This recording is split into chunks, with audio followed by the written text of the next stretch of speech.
এই যজ্ঞ করিলে তোমার সুফলা ভুলবে না।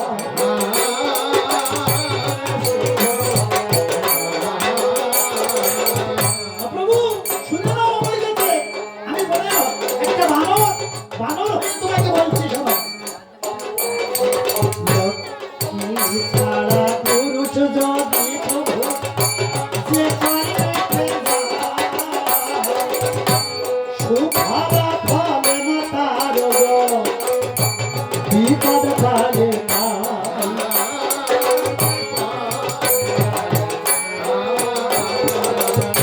হনুমান বলছে প্রভু তুমি এই যজ্ঞ করো না, তুমি যে যজ্ঞ ব্রতী হবে এটা লক্ষ্মী ছাড়া যজ্ঞ, যেখানে মা নেই সেখানে তুমি এই যজ্ঞ করতে যেও না। রামচন্দ্র বলছে হনুমান তোমরা যতই বাধা দাও না কেন যজ্ঞই আমি করবো এই পাপ হতে উদ্ধার পাওয়ার জন্য। বলছে প্রভু যজ্ঞই যদি তুমি করো তাহলে একাকিনী করো, আর কোনোদিনই তোমার কাছে আসব না, একটা শেষ প্রণাম তুমি গ্রহণ করো। কিন্তু প্রভু মনে মনে ভেবেছিলাম সারা জীবন তোমার চরণে রয়ে যাবো, কোথা হতে কালো বৈশাখী ঝড়ে এসে আজ তোমাতে আর আমাকে বিচ্ছেদ করে দিল। যত দূরে যাই না কেন যেন তোমার চরণে অচালটার ভক্তি থাকে সর্বক্ষণ। হনুমান প্রণাম দিয়ে প্রভুর চরণে প্রণাম দিয়ে চলেছে। অগস্ত্য মুনি বলছে দাঁড়াও হনুমান কোথায় চললে? বলছে ভগবান রামচন্দ্র লক্ষ্মী ছাড়া যজ্ঞ হতে। ছি হনুমান কাকে কি কথা বলে? বলছে রামচন্দ্র লক্ষ্মী ছাড়া। বলছে না না হনুমান, যার বাম অঙ্গ থেকে লক্ষ্মীর সৃষ্টি, যার বাম অঙ্গ থেকে লক্ষ্মীর সৃজন, সে আমার লক্ষ্মী ছাড়া হয় কি করে? পৃথিবীতে কেউ কোনোদিন শুনেছে? হনুমান থমকে দাঁড়িয়ে গেছে। বলছে মুনিবা ভগবান লক্ষ্মী ছাড়া হয় না। বলছে না, তার লক্ষ্মী হৃদয়ে বাঁধা, এই জন্য ভগবান লক্ষ্মীর কাছে প্রেমের গুরু হলো লক্ষ্মী ভগবানের। রাধা হলো কৃষ্ণের প্রেমের গুরু। এই পৃথিবীতে দেখবেন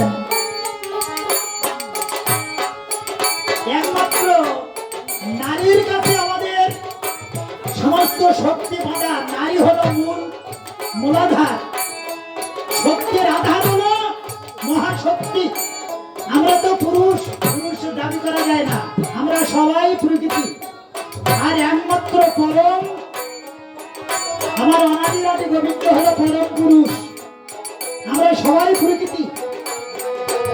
বলছে তাহলে ভগবান হয়ে মাকে বনবাসে পাঠালো কেন? বলছে শোনো হনুমান, তোমার মায়ের বাল্যকালের একটা অভিশাপ ছিল, সুখশালীর অভিশাপে সাপে তোমার মাকে বনবাসে যেতে হলো। ওটা প্রভুর দোষ না, প্রভুর দোষ না। বলছে না। অগস্ত্য মুনির চরণে প্রণাম করে বলছে মুনিবার আমাকে ক্ষমা করবেন, ক্ষমা মার্জনা করবেন, আমি ভগবানকে কত কটুবাক্য বলেছি। বলছে হনুমান তোমার ওই রামের গুণাগুণ কীর্তন এই জীবে মরে গেল বা হলে রাম গুণাগুণ কীর্তন করে কেন? মানুষ জন্ম নিলে এই কৃষ্ণ নাম করে, আবার মরে গেলেও করে কেন? রাম নামের মাহাত্ম্যটা কি জানো হনুমান? বলছে সবাই জীবে করে, আমিও করি। বলছে রাম নামের মধ্যে ওরা চারি ভাই আর সীতা সহ বিরাজমান, তাই রামকে বলে পূর্ণ ব্রহ্ম ভগবান। হনুমান প্রণাম দিয়ে বলছে মুনি ঠাকুর একটু বলুন তো কি করে ভগবান হলো? বলছে শুনে নাও হনুমান, ত্রিকোণে যুবতী সীতা বিন্দু রূপেণ স্বয়ং হরি আকারে লক্ষণে চলিব মুখারে ভরতে বীর মো বিসর্গে শত্রুঘ্নে এসে বলিল অধিষ্ঠান। রাম নামের মধ্যে ওরা চারি ভাই সীতা সহ বিরাজমান, তাই রামকে বলে পূর্ণ ব্রহ্মা ভগবান।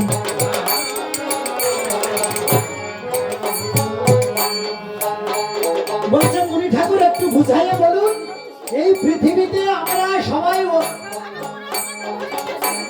আমরা কেউ বুঝি না, একটু ভালো করে বলুন। বলছে শোনো হনুমান, এবার শুনে নাও। তিন কোন একটা বয় এঁকে দাও, হলো কি? ত্রিকোণে যুবতী সীতা, শক্তির হলো আগমন। বয়ের নিচে একটা ফোটন দাও, হলো রোয়া। ত্রিকোণে যুবতী সীতা বিন্দু রূপেণ স্বয়ং হয়ে এসে দিলেন দেখা। রর ডানে পাশে একটা দাঁড়ি টেনে দাও, হলো রা। ত্রিকোণে যুবতী সীতা বিন্দু রূপেণ স্বয়ং হরি আকারে লক্ষণে চৈব। রার ডান পাশে একটা মো দাও, হলো রাম। ত্রিকোণে যুবতী সীতা বিন্দু রূপেণী স্বয়ং হরি আকারে লক্ষণে চৈব। মোকারে ভরত বীর। মোর ডান পাশে একটা বিসর্গ দেও, হলো রাম। ত্রিকোণে যুবতী সীতা বিন্দু রূপেণী স্বয়ং হরি আকারে লক্ষণে চৈব। মোকারে ভরত বীর। মো বিসর্গে শত্রুঘ্নের এসে হলেন অধিষ্ঠান। রাম নামের মধ্যে ওরা চারি ভাই, সীতা সহ বিরাজমান। তাই রামকে বলে পূর্ণ ব্রহ্ম ভগবান। এবার শুনলে বলছে ভগবান হয়ে সীতাকে বনবাসে পাঠালে কেন? বলছে ওই সুখসারীর অভিশাপের জন্য সীতার বনবাস হয়ে গেল। হনুমান প্রভুর চরণে প্রণাম করি, এসে বলছেন ওগো প্রভু, আমি জানতাম না মায়ের যে বনবাসের কাহিনী, এটা আমি জানতাম না, আর তোমার চরণ ছাড়া হব না। ভগবান রামচন্দ্র সেই অষ্টম্বরিণী অশ্বতী সপ্ত সমুদ্রে জল এনে তাকে স্নানে করাইয়ে সপ্তবার প্রদক্ষিণী করে নিজ হাতে শিরচ্ছেদ করছেন, আর মুনিগণ বীজ মন্ত্র পড়ে আবার পুনর্জীবিত করছেন। যখন সপ্তবার হয়ে গেল, মুনিগণ বলছে রাম, এই অশ্বের ভারে একখানা জয়পত্র লিখতে হবে নিজ হাতে, তা না হলে এই পৃথিবীর সবাই বুঝবে কি করে তুমি যজ্ঞব্রতী হবে। তাই মুনিগণ বর্ণনা দিচ্ছে আর রামচন্দ্র লিখছে। ওরে অযোধ্যাতে যজ্ঞ করে রাম রাজে বলছেন, চতুর্দিকে যজ্ঞের অশ্ব করিবে ভ্রমণ।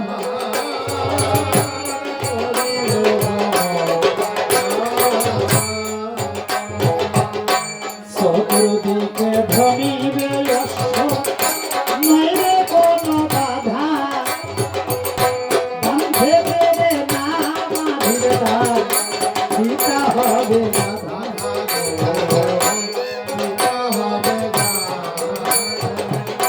রামচন্দ্র বলছে, মুনি ঠাকুর আমি একটু লিখতে চাই। ভগবান বিপদে পড়তে চলেছে। বিপদ কিন্তু কেউ কারো দেয় না, নিজের কৃতকর্মের ফল আমাদের নিজেদেরই ভোগ করতে হয়। তাই রামচন্দ্র নিজের ভাষায় আর নিজের হাতে পত্র লিখছেন। অযোধ্যাতে যজ্ঞ করে রাম, রাম রঘুপতি। এই অশ্বমঙ্গল করিবে রাম, মাতায় বসতি।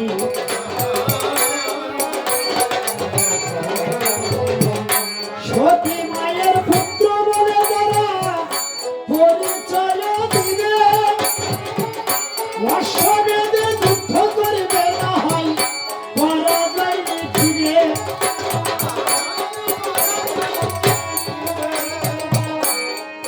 রামচন্দ্র বলছে, মুনিগণ ভক্তগণ দেখুন তো পত্রটি কেমন হলো। বলছে পত্রটি অতীব উত্তম, কিন্তু ছায়া যেখানে বলবে সেখান থেকে গন্ডগোলের শুরু। রামচন্দ্র বলছে, গুরুদেব তাহলে দেরি না করে অশ্বটি ছেড়ে দিন, অশ্বের পিছনে লক্ষ্য হয়ে যাবে তারা। বলছে আপনার এই প্রাণের ভাই ভরত আর শত্রুঘ্ন, এরা দু ভাই যাবে। রামচন্দ্র বলছে, সারথি আমার যে ভুবন বিজয়ী রথ আছে, ওই রথটি তুমি সাজাইয়ে নিয়ে এসো। আমার প্রাণের ভাই ভরত আর শত্রুঘ্ন এরা দেব জয় করতে যাবে। তাই সারথিকে ডাকছে। ও সারথি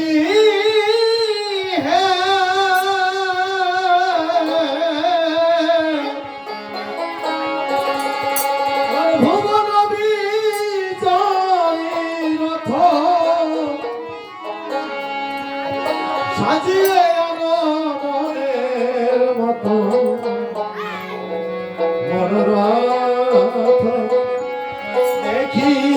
আসো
অযোধ্যার সেই পুষ্করের দৃশ্যটা বর্ণনা করছে দেখে সোনার জানার সোনার স্থল দেখে সোনার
সবাই